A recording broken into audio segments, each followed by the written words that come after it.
Hello dear students, welcome to you can learn English. তো আজকের এই ভিডিও ক্লাসটি হচ্ছে তোমরা যারা ইংলিশ অনার্স ফার্স্ট ইয়ার 2025 এর ফাইনাল পরীক্ষায় অংশগ্রহণ করতে যাচ্ছ তাদের জন্য।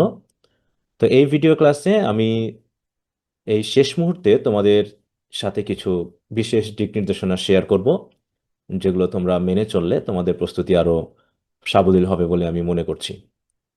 তো তোমাদের এবছরের পরীক্ষা শুরু হচ্ছে 28শে জুলাই, যদিও পরীক্ষা শুরু হওয়ার কথা ছিল 27 জুলাই। তো বিশেষ কারণে একদিন পিছিয়ে দেওয়া হয়েছে, যেটা 28 জুলাই শুরু হচ্ছে। তো আশা করি তোমাদের প্রস্তুতি ভালো চলছে। তো এ সময়ে ভয় এবং দুশ্চিন্তা হওয়া খুবই স্বাভাবিক। তোমরা অনেকেই ইনবক্সে মেসেজ দিচ্ছ, স্যার এই সময়ে কিভাবে প্রস্তুতি নেওয়া প্রয়োজন। তো তোমাদের কথা ভেবেই এই দিক নির্দেশনামূলক ক্লাসটি আমি করছি। তো ভয় পাওয়ার কোনো কারণ নেই, দুশ্চিন্তা বেশি করেও সময় নষ্ট করার কোনো দরকার নেই। তো এই মুহূর্তে আমি তোমাদের সাথে যে বিষয়গুলো শেয়ার করব সেটা হচ্ছে কিভাবে তোমরা এই কয়েকদিনে তোমাদের প্রস্তুতিকে ঝালিয়ে নিবে, এবং বিশেষ করে তোমাদের আত্মবিশ্বাস কিভাবে ধরে রাখবে, এবং ভালো রেজাল্ট করার জন্য কিভাবে পরীক্ষার হলে তোমরা লিখবে। ওকে। তো প্রথম যে কথাটা সেটা হলো, এতদিন যারা পড়াশোনা করনি কিছুই, তাদের আর পড়াশোনা করার দরকার নেই। এই মুহূর্তে এমন কোনো সময় নেই বা সুযোগ নেই যে ইংরেজিতে তুমি এই 2-4 দিন পড়াশোনা করে ভালো রেজাল্ট করতে পারবে। বরং আমার পরামর্শ হচ্ছে তাদের জন্য যারা এতদিন পড়াশোনা করেছো, প্রথম থেকে ধারাবাহিকভাবে আন্তরিকতার সহিত পড়াশোনা করেছো, তাদের জন্য কথা। এতদিনে যা কিছু পড়েছো সেগুলোই রিভিশন দাও, নতুন করে আর পড়ার কোনো সুযোগ নেই। কারণ এখন যদি নতুন করে পড়া শুরু করতে যাও, তাহলে যেগুলো অলরেডি তুমি পড়েছো সেগুলো তুমি আবার ভুলে যাবে, তোমার আত্মবিশ্বাস কমে যাবে, এবং তোমার ভিতরে ভয় এমনভাবে কাজ করবে যে তোমার ভালো প্রস্তুতিকেও খারাপ করে দিতে পারে। সুতরাং যা পড়নি আর তা নতুন করে শুরু করার সুযোগ নেই, তাই বলছে নতুন বই এখন আর শুরু করা যাবে না। যা তোমরা আগে পড়েছো সেগুলোকেই এখন কি করতে থাকো, রিভিশন দিতে থাকো। ঠিক আছে, এখন সবচেয়ে বড় কথা হচ্ছে রিভিশন। কারণ রিভিশন ইনক্রিজেস কনফিডেন্স। এখন এই মুহূর্তের জন্য সবচেয়ে যেটা বেশি জরুরি সেটা হলো কনফিডেন্স।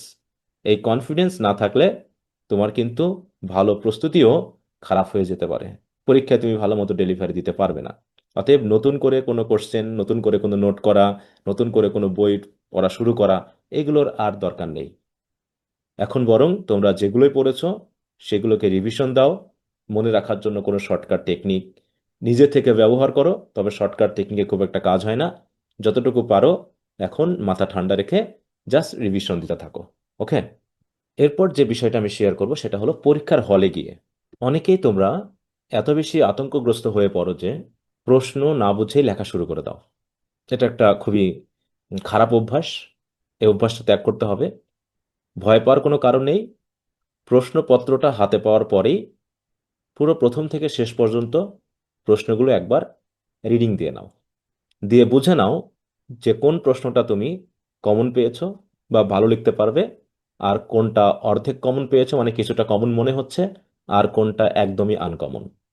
তোমরা জানো যে তোমাদের প্রশ্নপত্রে অনুসারে যে তোমাদের কোশ্চেন থাকবে 12টি, আনসার করতে হবে 8টি। তাই এখানে বাড়তি কোশ্চেন থাকে 4টি। অতএব তুমি যদি 4টি আনকমনও পাও তাতে কোনো সমস্যা নেই, তুমি যদি 7টা কমন পাও তাও সমস্যা নেই, তুমি যদি 5টা কমন পাও তাতেও সমস্যা নেই। ঠিক আছে, তো সমস্যা হলো তুমি লিখতে পারছো কিনা। হ্যাঁ, কারণ আশা করি তোমরা সুন্দরভাবে টেক্সট পড়েছো, তোমরা সামারি পড়েছো, মানে মোটামুটি একটা ভালো প্রস্তুতির জন্য যা কিছু প্রয়োজন তোমরা আশা করি সেগুলো সবই নিয়েছো। এখন তোমাদের কাজ হচ্ছে প্রশ্ন ভালো করে বোঝা। অনেক সময় প্রশ্নের দুই একটা ওয়ার্ড দেখেই আমরা কিন্তু লেখা শুরু করে দিই, কিন্তু শেষ পর্যন্ত পড়ি না। শেষ পর্যন্ত না পড়ার কারণে শেষে গিয়ে এমন কিছু কথা বলা থাকে আসলে তুমি যা ভেবেছিলা আসলে প্রশ্নটা তা না, তার থেকে ভিন্ন কিছু নির্দেশ করছে বা ভিন্ন কিছু চাচ্ছে। এই প্রশ্ন ভালো করে না পড়ার কারণে যে ঘটনাটা ঘটে, যে তোমার কাছে প্রশ্নে যা চাওয়া হচ্ছে আর তা তুমি যা লিখেছো তার সাথে অনেক সময় ম্যাচ করে না। এ কারণেই দেখা যায় কি, অধিকাংশ ক্ষেত্রে তোমরা লিখে এসেছো অনেক, কিন্তু ভালো রেজাল্ট করতে পারছো না। অনেকে তোমরা গল্প কাহিনীগুলো শুধু সামারি তুলে রাখো, কিন্তু কোশ্চেনের যে অ্যাঙ্গেলটা অ্যানালাইসিস করতে বলছে সেই জায়গায় তোমরা স্পর্শই করো না। এই কারণে খাতা ভর্তি করে লিখে এসেছো ঠিক আছে, কিন্তু ভালো মার্ক পাওয়া যাচ্ছে না। তাই তোমাদের কাজ হলো কি, প্রশ্ন আগে ভালো করে পড়ে নেওয়া, এটা। তারপরে হচ্ছে প্রশ্নে কিওয়ার্ডগুলো আন্ডারলাইন করো, মানে কি চাচ্ছে তোমার কাছে সেগুলোকে আন্ডারলাইন করো, এবং প্রশ্ন অনুযায়ী উত্তর লেখো। এখন তোমরা অনেক সময় বলে থাকো, স্যার কত পেজ লিখবো। পেজ কিন্তু কোনো মেটার করে না। অনেকে হ্যাঁ বলে থাকো যে স্যার যত বেশি লেখা যায় তত বেশি মার্ক। হ্যাঁ, এটা যে আসলে কিভাবে শোনো তা জানি না। আমি এতদিনের চাকরির অভিজ্ঞতায়, খাতা দেখার অভিজ্ঞতায় এবং আমার স্টুডেন্টদের রেজাল্টের অভিজ্ঞতায় এটুকু বলতে পারি যে খুব বেশি লিখেছে বলে ভালো রেজাল্ট করেছে, ব্যাপারটা কিন্তু এরকম নয়। যারা ভালো স্টুডেন্ট আমি তাদেরকে দেখেছি, কারণ তাদের খাতা আমি অ্যাসেস করতেছি প্রতিনিয়ত, তাদেরকে নিয়ে আমি মোল্ড করতেছি। তো সেই হিসেবে আমি জানি যে একটা নির্দিষ্ট লেন্থে লিখলে তুমি ভালো রেজাল্ট করবা। এমন না যে তুমি গাদা গাদা করে লিখে আসছো যা খুশি তাই, তোমাকে বেশি মার্ক দিয়ে দিচ্ছে। হ্যাঁ, কিছু ব্যতিক্রম থাকতে পারে, কিন্তু ব্যতিক্রমকে তো আমরা উদাহরণ হিসেবে ব্যবহার করতে পারি না। তো এই জন্য প্রশ্ন যা চাচ্ছে সেই হিসাবে লিখবা। তা না হলে পারে তুমি যতই লিখে আসো না কেন, স্যাররা কিন্তু দুই এক পলকে বুঝতে পারে যে তুমি আসলে কি লিখেছো। এই জন্য তুমি মার্ক কিন্তু কম পেয়ে যাবা।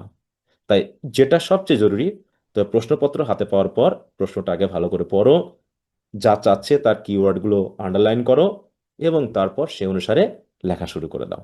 ওকে। এরপর যে বিষয়টা হচ্ছে সেটা হলো প্রেজেন্টেশন। খুব গুরুত্বপূর্ণ। কিভাবে তুমি লিখছো, ভালো মার্ক পাওয়ার জন্য তুমি কি লিখেছো সেটা তো গুরুত্বপূর্ণ অবশ্যই, কিন্তু কিভাবে লিখেছো, কিভাবে উপস্থাপন করেছো সেটা হচ্ছে আরো গুরুত্বপূর্ণ। অনেক সময় অনেক এক্সামিনার আছে যে সুন্দর উপস্থাপনার জন্যই কিন্তু একই জিনিস আরেকজনও লিখেছে, তুমিও লিখেছো, কিন্তু আরেকজন কি করেছে, এলোমেলো করে লিখছে, হাতের লেখা ভালো না, উপস্থাপনা সুন্দর না, তাকে যে মার্ক দেওয়া হচ্ছে দেখাচ্ছে তুমি উপস্থাপনা সুন্দর করার কারণে তুমি কিন্তু একটা ভালো মার্ক পেয়ে যাচ্ছ। দুই এক মার্কের কিন্তু ডিফারেন্স হয়, এরকম ভাবে দুই এক মার্কের ডিফারেন্স হতে হতে দেখা যাচ্ছে তার সাথে তোমার একটা বিশাল পার্থক্য হয়ে গেছে। হ্যাঁ, অনেকে দেখা যাচ্ছে কম লিখে হাতের লেখা সুন্দর জন্য ভালো মার্ক পেয়েছে, আবার অনেকে বেশি বেশি লিখছে, হাতের লেখা সুন্দর না, প্রেজেন্টেশন ভালো না, একদম ওভাল রাইটিং বেশি, কাটাকাটি করেছো বেশি, পরিষ্কার না, ইত্যাদির কারণে কি হচ্ছে, তোমার নাম্বার কিন্তু কমে যাচ্ছে। তাই এখানে চারটা জিনিস আমি বিশেষ করে গুরুত্ব দিই। সেটা হলো প্রথমেই যেটা, সুন্দর হ্যান্ডরাইটিং। হ্যাঁ, কারণ আমি সবসময় টার্গেট দিয়ে থাকি যে তোমরা এমনভাবে লিখবা যাতে কমপক্ষে তোমরা 3.30, ওকে, এই পয়েন্টটা পাও। হ্যাঁ, 3.30, এটা পাওয়ার জন্য এই যে লেখার যে ধরন এটা কিন্তু গুরুত্বপূর্ণ। এখানে তোমার হ্যান্ডরাইটিং সুন্দর হতে হবে, মানে একদম টাইপিং এর মতো সুন্দর তা না, কিন্তু মোটামুটি একটা চোখে ধরার মতো হতে হবে। তারপরে পরিষ্কার প্যারাগ্রাফ। হ্যাঁ, অনেক সময় আমরা গায়ে লাগালাগি করে প্যারাগ্রাফগুলো লিখে থাকি, বুঝতে পারি না যে কোথা থেকে নতুন প্যারাগ্রাফ শুরু হয়েছে। ঠিক আছে। আর একটা বিষয় হলো, এক একটা প্যারাগ্রাফ মানে এক একটা পয়েন্ট বা এক একটা টপিক। তোমরা করছো কি, একই প্যারাগ্রাফের ভিতরে অনেকগুলো টপিক আলোচনা করেছো, আবার যেখানে প্যারাগ্রাফ করার দরকার নেই সেখানে নতুন প্যারাগ্রাফ করেছো। এতে কি হচ্ছে, তথ্যগত বিভ্রান্তি ঘটছে। এই যে ঠিকমতো উপস্থাপন না করার কারণে এলোমেলো তথ্যগুলো এসে কি করছে, টিচারকে কনফিউজ করে দিচ্ছে, এক্সামিনারকে কনফিউজ করে দিচ্ছে। তার জন্য তুমি দেখাচ্ছে ভালো মার্ক পাচ্ছ না। এবং কোনো কোশ্চেনে যদি পয়েন্টের টাইটেল দেওয়ার প্রয়োজন হয় তাহলে সেটা অবশ্যই হেডিং দিবা, তার একটা, যেমন ইন্ট্রোডাকশন, কনক্লুশন বা বডির ভিতরে প্রত্যেকটা প্যারাগ্রাফের যে হেডিং সেই হেডিংটা দিচ্ছে, এবং হেডিংটার নিচে অবশ্যই কি করবা, আন্ডারলাইন করে এভাবে হাইলাইট করে দিবা। যদি হাইলাইটারের প্রয়োজন হয় দিবা, তবে বেশি পরিমাণে কালারফুল পেন ইউজ করার কোনো দরকার নেই। আর প্রয়োজন অনুসারে কোটেশন দিবা, অতিমাত্রায় না, আবার খুব কমও না। যে কোটেশনগুলো দিলে তোমার কোশ্চেনের সাথে আনসারের সামঞ্জস্যতা আসবে এবং আনসারটা আরো স্ট্রং করবে, তার জন্য প্রয়োজনীয় কোটেশন তোমরা অবশ্যই দিবা। অতএব এই যে প্রেজেন্টেশন, এই সুন্দর প্রেজেন্টেশন তোমাকে কিন্তু একটা ভালো মার্ক এনে দিতে পারে।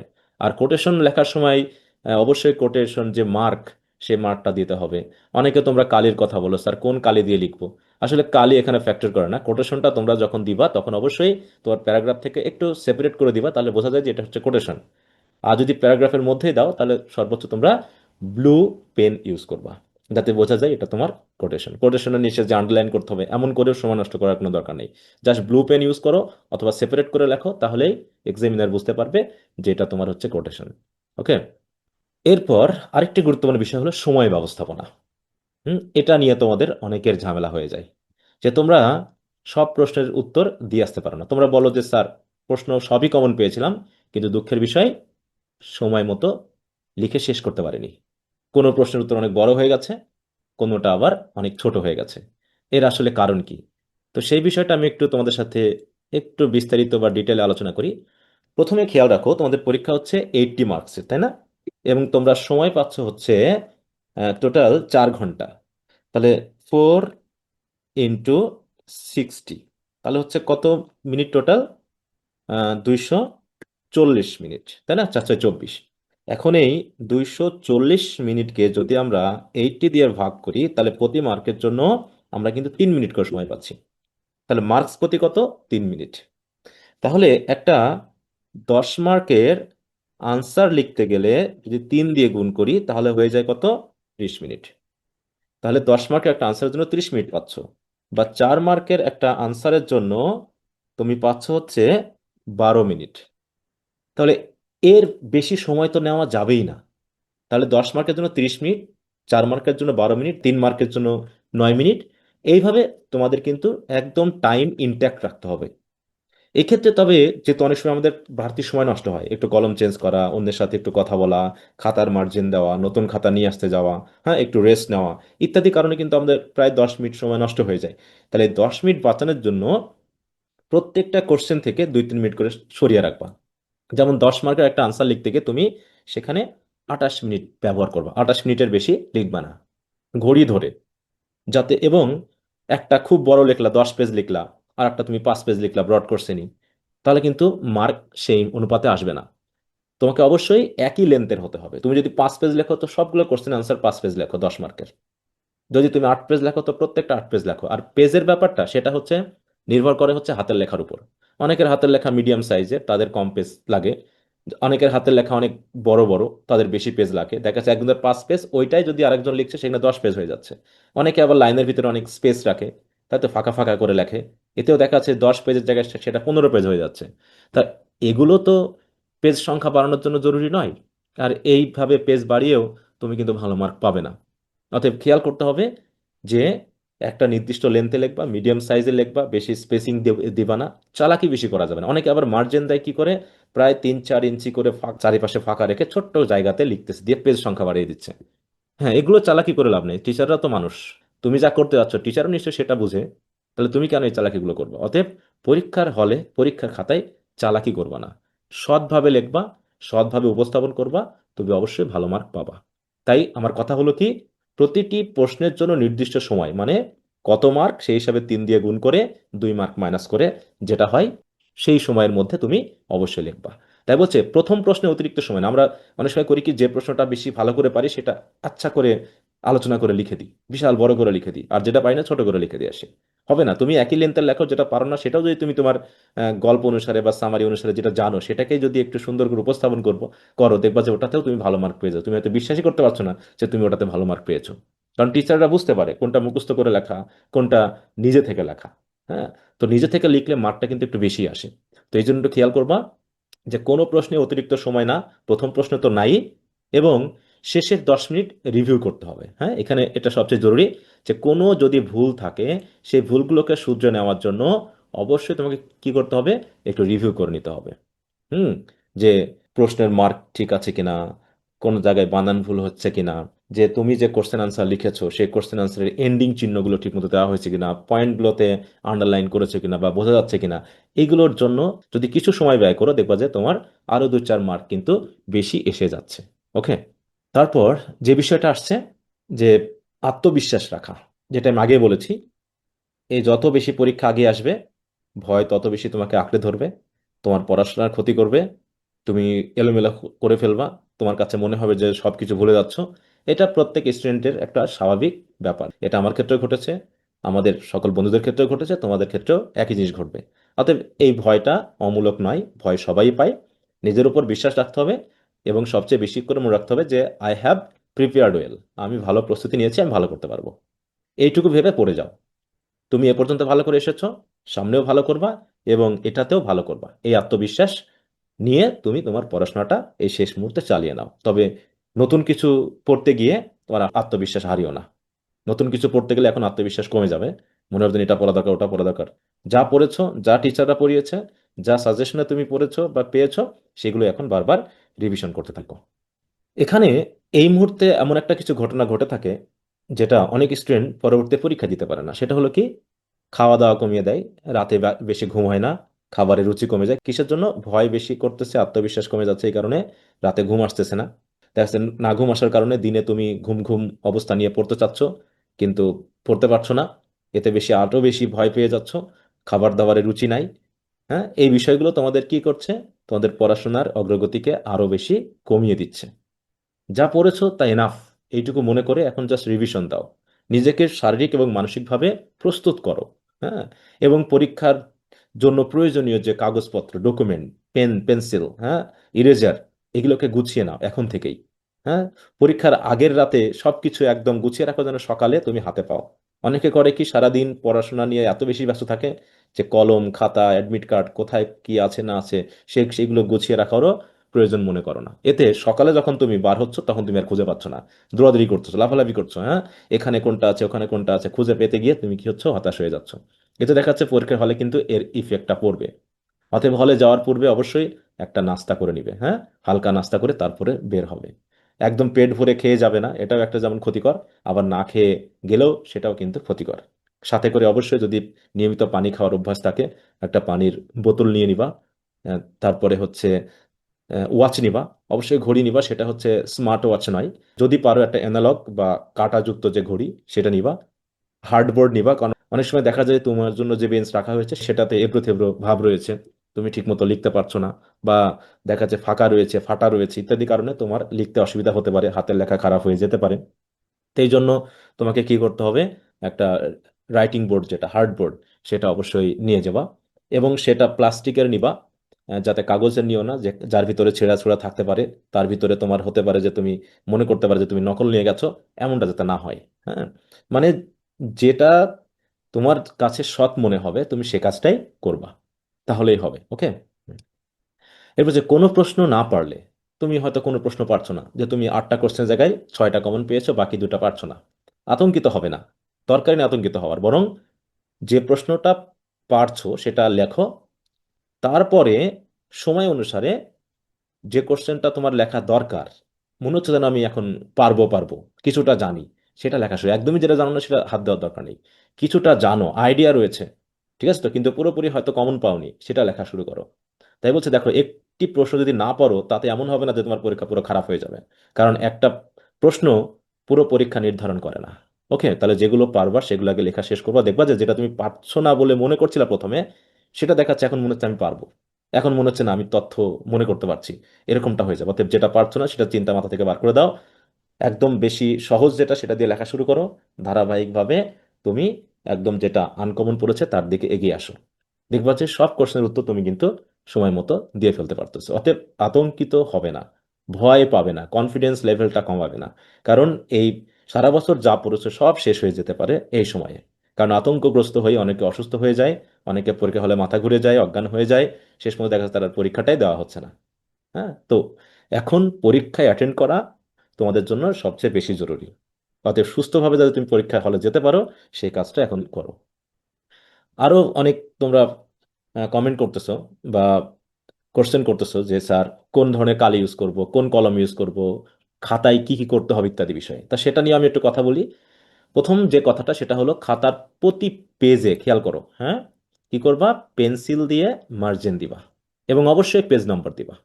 পেজ নাম্বারটা জরুরি এক্সামিনের জন্য, তিনি সহজেই অ্যাসেস করতে পারেন, আইডিয়া করতে পারেন যে কোন পেজে আছি, কোন পেজে ছিলাম ইত্যাদির জন্য পেজ নাম্বার অবশ্যই দিবা। আর অতিরিক্ত যে পেজ নিবা সেই পেজেরও একটা নাম্বার দিবা। এবং শেষের দিকে, হ্যাঁ, পরীক্ষার শেষে মেইন খাতাতে কি করতে হয়, অতিরিক্ত পেজের নাম্বারটা কিন্তু তুলতে হয় একদম লাস্টের দিকে, সেটা অবশ্যই তুলবা এবং টিচারের সিগনেচার নিয়ে নিবা।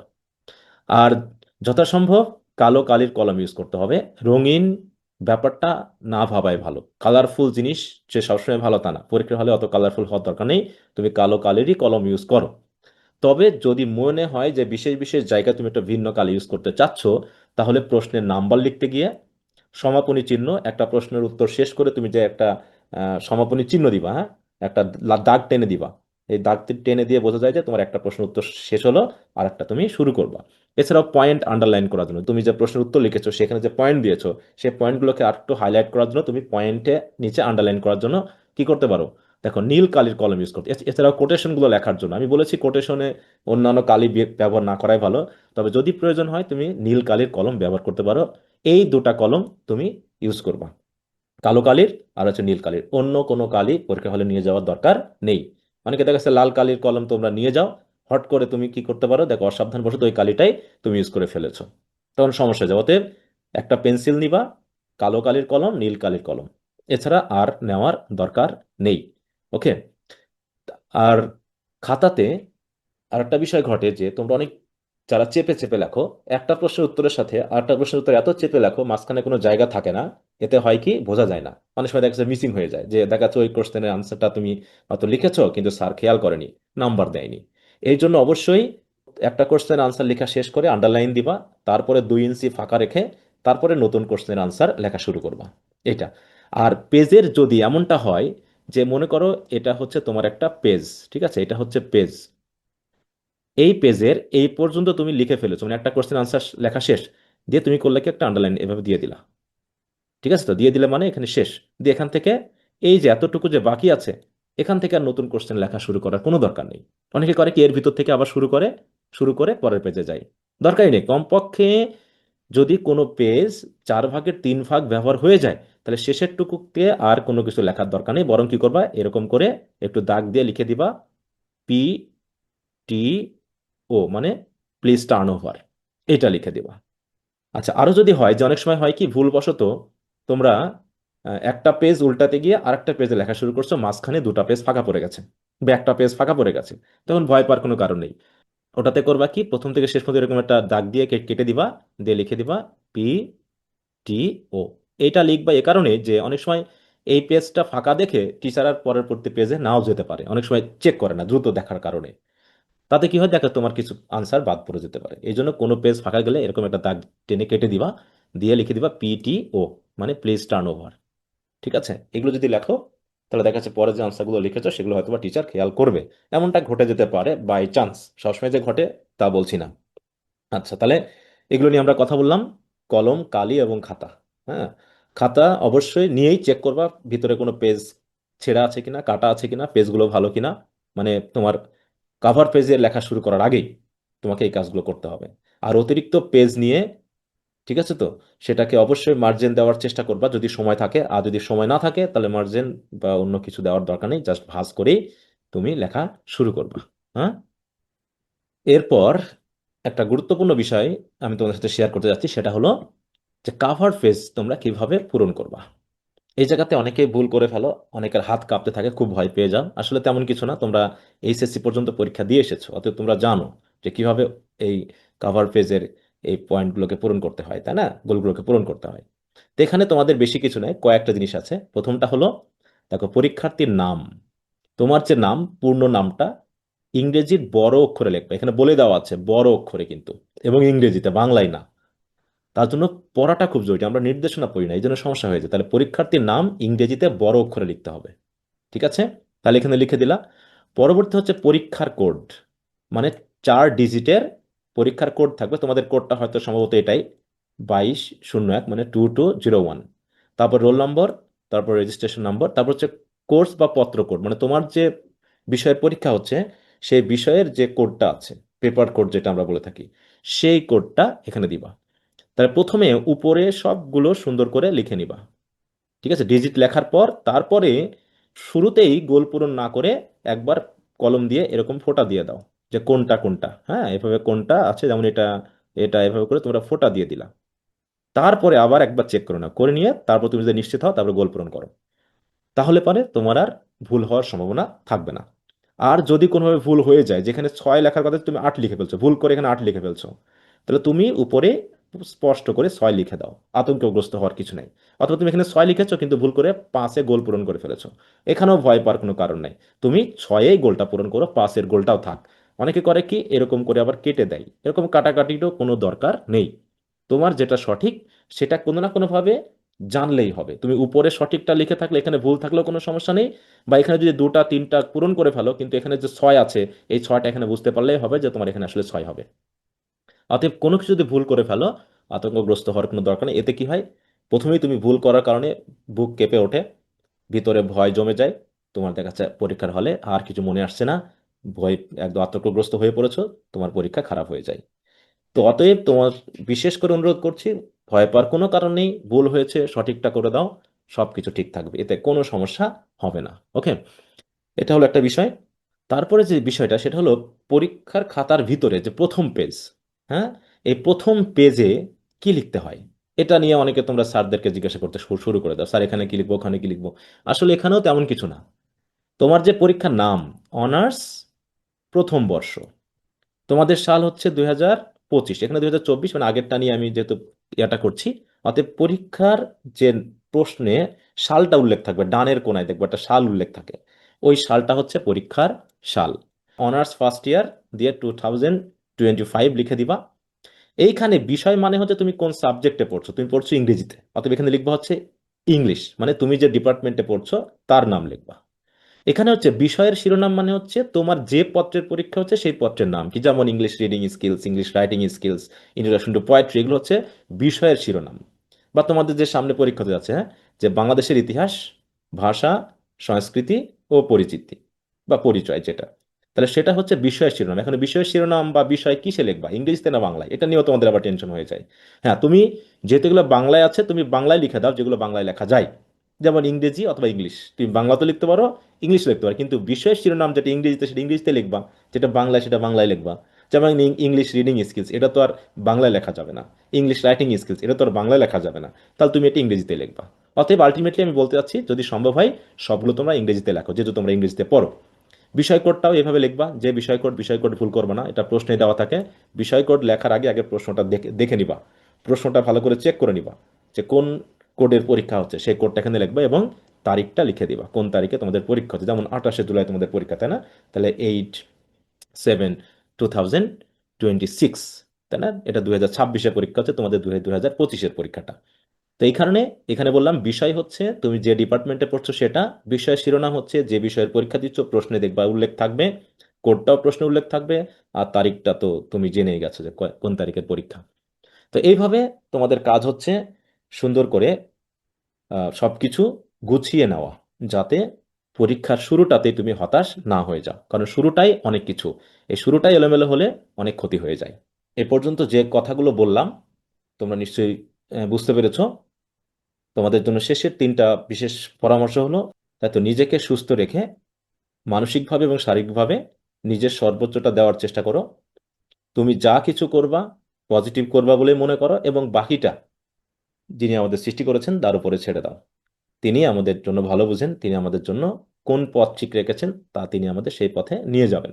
সুতরাং ফলাফল কি হবে না হবে সেটা ফলাফল যখন দিবে তখনকার ব্যাপার। সৃষ্টিকর্তা যেটা ভালো মনে করেন সেটাই করবেন। অতএব সকলের জন্য শুভকামনা থাকলো। আজ এ পর্যন্তই। আশা করি আমি যে কথাগুলো তোমাদের সাথে শেয়ার করলাম এগুলো তোমাদের কাজে লাগবে। আর ভিডিওটি কেমন লাগলো তোমরা অবশ্যই জানাবে। সবকিছু মিলে ভিডিওর শেষ পর্যন্ত থাকার জন্য তোমাদেরকে আন্তরিক ধন্যবাদ এবং শুভকামনা ইউটিউব লার্ন ইংলিশের পক্ষ থেকে। তো পরবর্তী অন্য কোনো ভিডিও ক্লাসে তোমাদের সাথে আবার কথা হবে, এই কামনায় শেষ করছি। বাই।